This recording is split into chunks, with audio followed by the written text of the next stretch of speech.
Back in the golden age of MMORPGs, Filipino gamers were spoiled for choice. You had Ragnarok Online, where entire internet cafes were filled with merchants, knights, and assassins grinding for cards and zenny. You had RF Online, where three factions constantly fought for control in massive wars that made every player feel like they were part of something bigger. But somewhere between all of those giants was another MMORPG that quietly built its own loyal community. A game that didn't rely on cute sprites or endless faction warfare. A game that made players look up at the sky and wonder, what was waiting beyond the clouds? That game was Perfect World. And for many players, it was one of the most beautiful MMORPG experiences of its generation. Released in the mid-2000s, Perfect World arrived during a time when online gaming was exploding across Asia. Internet cafes were everywhere, and MMORPGs dominated the gaming landscape. Most players were already invested in games like Ragnarok Online or RF Online, but Perfect World offered something completely different. Instead of focusing on 2D sprites or large-scale sci-fi warfare, Perfect World presented a massive fantasy world filled with towering mountains, sprawling cities, mythical creatures, and one feature that instantly caught everyone's attention. You could fly. That might not sound revolutionary today, but back then it was mind-blowing.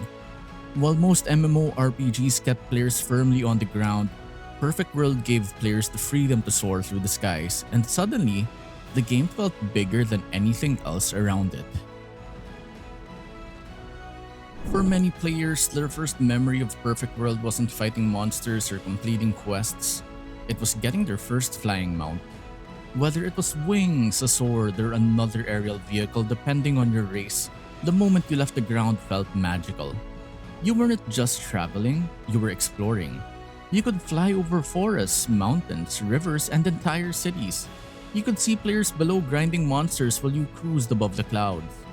It created a sense of scale that few MMORPGs could match at the time.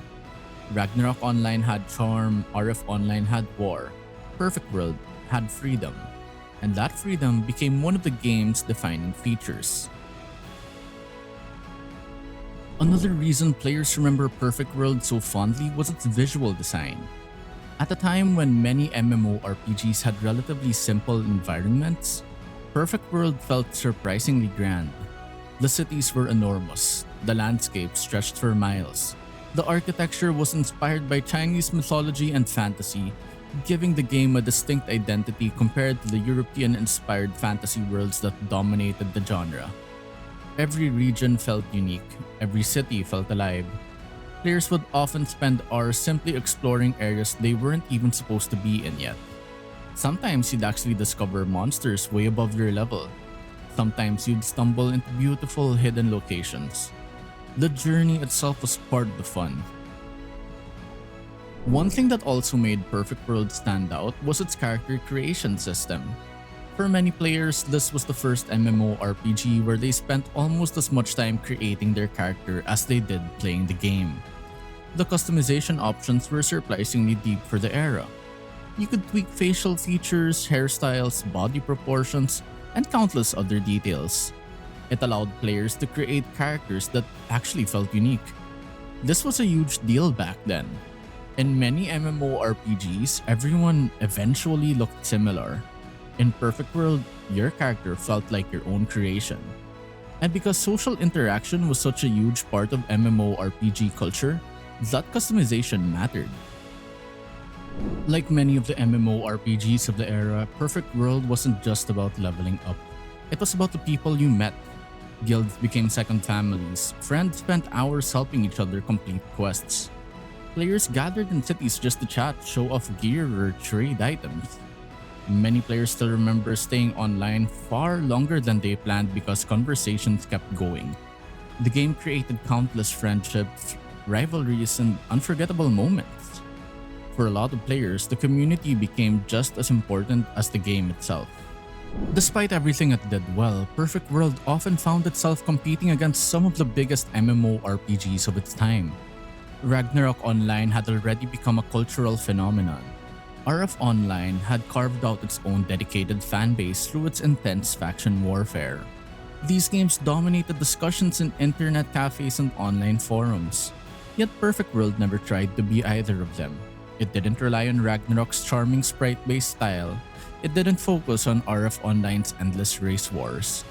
Instead, it offered a massive fantasy world centered on exploration, freedom, and immersion. And that's exactly why many players loved it. It felt like an alternative rather than a competitor, a different kind of MMORPG experience. Today, MMORPGs are everywhere. Open worlds are larger than ever. Flying mounts are common. Character creators are more advanced. But for many gamers, Perfect World was one of the first games that made those features feel truly special. It showed players a world that seemed endless. It gave them the freedom to explore the skies. And it proved that an MMORPG didn't need to copy what everyone else was doing to find an audience.